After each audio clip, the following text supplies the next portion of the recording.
자, 이제 도입부를 한번 같이 진행을 해볼 건데요. 이 사람과 처음 만나서 인사를 나누고 피부 고민을 묻고 가운을 입게 하고 그 다음에 어떻게 내용이 진행되는지를 한번 시연을 해볼 거거든요. 같이 한번 해볼게요. 안녕하세요. 네, 먼 길 오시느라고 수고 많으셨어요. 갑자기 날씨가 많이 추워졌죠. 감기 안 걸리게 좀 조심하시고요. 피부가 이렇게 좋은데 여기 오셨다는 건 피부 고민이 있어서 오신 것 같은데, 그쵸? 네. 이렇게 피부가 좋은 사람도 피부 고민이 있어요? 네. 네, 오늘 어떻게 진행하는지 혹시 얘기 들으셨어요? 아니요. 얘기 전혀 못 들으셨어요? 그러면 오늘 어떻게 진행할지에 대해서 좀 알려드리고, 그리고 제 얘기도 그럼 거의 못 들으셨겠네요? 네. 네, 그러면 제 소개 간단하게 하고 오늘 어떻게 진행할지 알려드릴게요. 저는 뉴스킨 사업 시작한 지 한 3년에서 4년 정도, 3년 넘어가고 있는 그런 시점이고요. 그리고 오늘 혜리 씨처럼 피부 고민이 많은 분들을 되게 많이 만났어요. 저는 여드름 때문에 뉴스킨을 처음에 만났거든요. 그래서 여드름이 조금씩 좋아지고 아무리 화장품을 쓰고 레이저를 받고 뭐 시술을 받고 여러 가지 해봤는데 좋아지지 않던 피부가 뉴스킨 때문에 좋아지기 시작해서 그렇게 뉴스킨과 인연이 됐어요. 그러면서 피부에 대해서 또 공부하고 그다음에 여러 많은 케이스들을 다루면서 화장품 공부를 많이 했거든요. 그래서 제가 볼 때는 피부 고민이 전혀 없어 보이지만 어쨌든 그래도 고민이 없진 않을 테니까 오늘 혜리 씨한테 내가 평생 써야 되는 화장품을 고를 때 기준을 알려드릴 거예요. 꼭 뉴스킨이 아니어도 이런 기준에 적합한 화장품이면 이런 제품을 선택하세요라고 하는 그런 기준을 알려드릴 거거든요. 그래서 1시간 정도만 저랑 같이 따라오면서 진행해보면 좋을 것 같고요. 네, 믿고 쓰시면 너무 예뻐지게 만들어질 테니까 네, 오늘 즐거운 시간 갖도록 해봐요. 네, 그러면 우리 먼저 가운 입고 나서 진행해볼게요. 날씨 추워가지고 가운만 입고 있으니까 좀 춥죠? 우리 사진 찍고 뭐 걸칠 거 하나 드릴게요. 혜리씨 지금 메이크업 하고 온 상태죠? 네. 평상시에 클렌징 뭘로 하세요? 저 오일로 하고 있어요. 오일 사용하세요? 네. 저희 뉴스킨 제품에도 클렌징 제품이 여러 가지가 있는데 뭐 오일 제품, 크림 타입, 그 다음에 워터 타입 아주 여러 가지가 있거든요. 그래서 오늘은 우선 오일 타입으로 평상시 오일을 사용하셨다고 하니까 오일로 간단하게 클렌징을 하고 나서 우리 사진 한 장 찍을 거예요. 혜리 씨가 오늘 사진 이제 오늘 시연 받을 거잖아요. 시연 하고 나면 얼굴이 즉각 변하거든요. 우리 사진 한번 같이 찍어볼게요. 자, 1차 클렌징이 끝났습니다. 1차 클렌징이 끝나고 나면 이 분이 카메라 앵글에 어떻게 나오는지를 한번 보여드릴 건데요. 혜리 씨는 피부 고민이 있어요? 이렇게 피부가 좋은 사람도 고민이 있나? 저 건성하고 네, 건조한 거? 네, 눈가 주름이 너무 심해가지고 지금 제가 진짜 사람을 많이 만나는데 단 한 명도 빼놓지 않고 자기 피부 고민이 건조한 거라고 얘기하거든요. 그래서 건조한 거는 금방 좋아질 수 있어요. 그래서 오늘 제 말 잘 따라주시면 되고, 주름 같은 경우는 조금 시간이 걸리거든요. 주름 같은 경우는 탄력이 좋아져야 돼서 저 깊은 곳에서부터 시작해야 돼요. 그래서 시간이 조금 걸리더라도 그래도 굉장히 빠른 효과를 보실 수 있을 거예요. 보통 회원분들을 만나셔가지고 피부 고민을 물어보실 때 주의하셔야 할 점이, 내가 보는 이 사람의 단점이 이 사람의 피부 고민이라고 생각하시면 절대 안 돼요. 내가 봤을 때 이 사람은 홍조가 고민이겠구나, 혹은 뭐 트러블이 고민이겠구나 라고 그런 단점을 가지고 있어서 그렇다고 생각했는데, 엉뚱하게 이 사람은 주름이 고민이라고 할 수도 있고 피부 톤이 고민이라고 할 수도 있고 뭐 모공이 고민이라고 할 수도 있거든요. 그래서 반드시 이 피부 고민을 물어보시고 그 피부의 트러블이나 문제가 왜 생겼는지에 대해서 피부 구조를 통해서 설명을 해드릴 거거든요. 그러면 피부 구조 그리는 것부터 같이 진행해 볼게요. 먼저 혜리 씨, 우리 피부는 요렇게 생겼어요.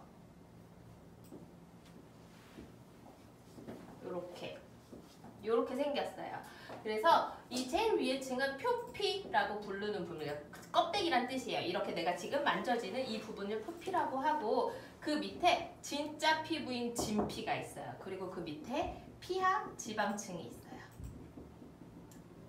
그리고 사람의 모공은 이렇게 두 종류가 있거든요.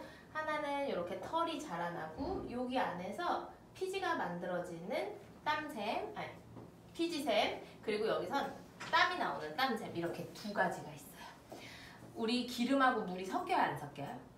안 섞여. 안 섞이죠. 근데 유일하게 피부에서는 섞여요.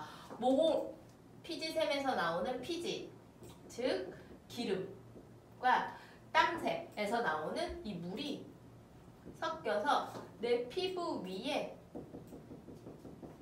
약산성 보호막이라는 걸 만들거든요. 이 약산성 보호막이 뭐냐면 우리 씻고 일어나면 얼굴이 좀 번들번들 하잖아요. 우리가 개기름 꼈다고 소위 얘기하는 것들. 그게 약산성 보호막이고 그게 피부한테는 제일 좋은 기름이라고 생각하시면 돼요. 그 보호막이 내 피부가 보호될 수 있는 이런 공기 중에 박테리아나 세균이나 모낭충으로부터 나를 지켜준다고 생각하시면 되거든요. 그리고 피부는 이 진짜 피부인 진피가 굉장히 중요해요. 이 진짜 피부는 콜라겐과 엘라스틴 조직이 꽉 차 있는 조직이라고 생각하면 돼요. 보면 우리 애기들은 얼굴이 탱탱하죠. 빵빵한데 나이를 들수록 자꾸 볼살이 꺼지고 얼굴이 처지고 되잖아요. 이런 콜라겐과 엘라스틴이 이런 사슬 구조를 이루면서 꽉 조여져 있다가 나이를 먹으면서 점점 느슨해지는 거예요. 그러면서 주름도 생기고 탄력도 잃게 되고 그리고 피부가 재생이 안 되면서 문제가 생기는 거거든요. 그래서 이 콜라겐과 엘라스틴이 사슬 구조를 이루면서 이렇게 피부를 꽉 잡아주고 이 안을 채워주는 게 혹시 히아루론산이라는 거 들어본 적 있으세요? 네. 네, 히아루론산이 피부에 숨어있는 수분 이름이에요. 근데 이 히아루론산은 피부 겉에 발라주시면 흡수가 되지 않아요. 네, 그리고 이 수분을 이루고 있는 게 히아루론산과 NAPCA라고 하는 수분 인자가 이렇게 두 가지가 있어요. 얘를 훨씬 더 많이 들어보셨죠? 얘를 더 많이 들어볼 수밖에 없는 이유는 얘가 더 비싼 거기 때문이에요. 얘는 공기 중에 수분 인자를 10개를 한꺼번에 끌어들일 수 있는 능력이 있어요. 그리고 얘는 공기 중에 수분 인자를 4개를 끌어올 수 있는 능력이 있거든요. 훨씬 좋겠죠. 그래서 히아루론산과 NAPCA가 이 콜라겐과 엘라스틴 사이사를 꽉 채워주고 있을 때 내가 원하는 피부가 될 수 있는 거예요. 근데 지금 우리 혜리 씨는 주름이 고민이라고 했잖아요. 주름이 고민이라고 하면 이 진피에 콜라겐과 엘라스틴층이 자꾸 빠져나가고 자꾸 무너지기 때문이에요. 그래서 얘를 빵빵하게 만들어주면 그 풍선이 쪼그라붙어 있다가 이렇게 빵빵해지듯이 주름도 같이 이렇게 펴지는 거거든요. 그래서 진피를 건강하게 만드시면 그런 피부 고민은 없어지실 거예요. 그리고 주름이 고민이 아니라고 해도 뭐 모공이나 그 다음에 기미라던가 그런 여러 가지 고민들을 가지신 분들을 많이 만나시게 되실 텐데 그런 분들을 위해서 간단하게 설명을 해드릴게요. 먼저 모공이 고민이라고 하신 분들의 경우는 거의 대부분의 모공은 모낭충 때문에 넓어지기도 하고요. 알칼리 제품을 많이 사용하게 되면 모공이 늘어지고 넓어지게 되거든요. 그래서 알칼리와 약산성에 대해서는 다시 한번 자세하게 설명해 드릴 건데 먼저 모공이 고민이신 분은 모공도 탄력과 관계 있어요. 모공을 이렇게 조여주는 능력이 떨어지기 때문에 모공이 전체적으로 자꾸 벌어지게 되고 그리고 얼굴 속에 살고 있는 벌레인 모낭충이 내 모공을 들어왔다 나갔다 하면서 내 모공 안에 있는 콜라겐 엘라스틴을 갉아먹기 때문에 피부의 탄력이 떨어지고 모공이 이렇게 전체적으로 넓어질 수밖에 없게 되겠죠. 그리고 기미는 이 진피 안에 이렇게 기둥처럼 멜라노사이트라고 하는 것들이 햇볕을 만나면서 그리고 호르몬의 불균형이 생기면서 이렇게 기미가 생기는 거거든요. 주근깨와 기미는 아예 다른 개념이에요. 주근깨는 표피에 생기는 거고요. 기미는 표피를 거쳐 진피까지 생겨나기 때문에 기미는 속에서도 없어줘야 되고 겉으로도 햇빛을 차단시켜줘야 되고 그리고 호르몬 관리를 굉장히 잘 하셔야 돼요. 그래서 피부의 재생이 좋아져야 기미가 좋아지기 때문에 이 부분을 조금 더 공부를 해보시면 좋을 것 같습니다. 그리고 대부분 한 100명의 회원이라고 하면 그중에 한 90% 이상이 다 건조한 걸 말씀하세요.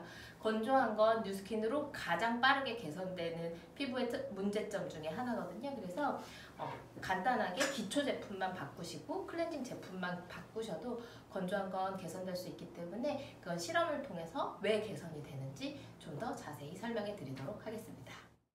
그리고 이제 비포 사진을 찍을 건데요. 비포 사진을 찍기 위해서 회원분들 이쪽 자리에 모셔볼게요.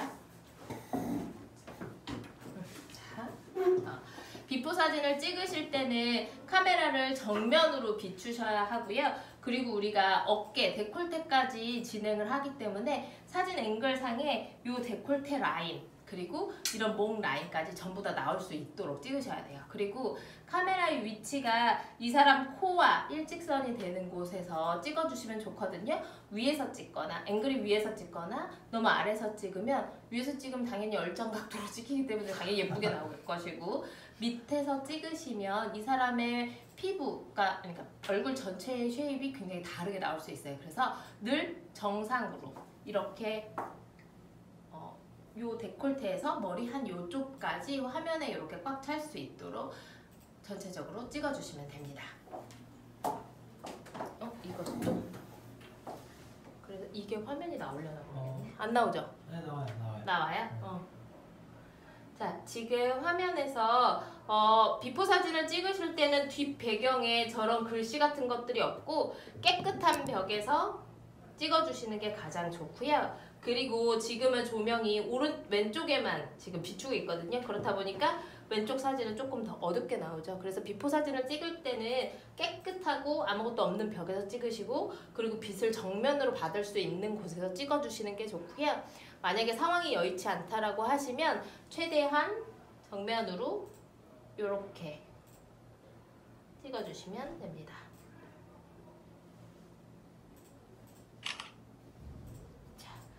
저는 비포 사진 찍을 때 소비자분들이 별로 원치 않으시기 때문에 이때 좀 이 분의 마음을 풀어드리기 위해서 농담을 되게 많이 해요. 뭐 사진 찍을 때 비포 사진이니까 최대한 우울한 생각하세요 라던가 이런 말들을 통해서 이 사람의 마음을 좀 많이 열게 하려고 노력을 하는 편이거든요.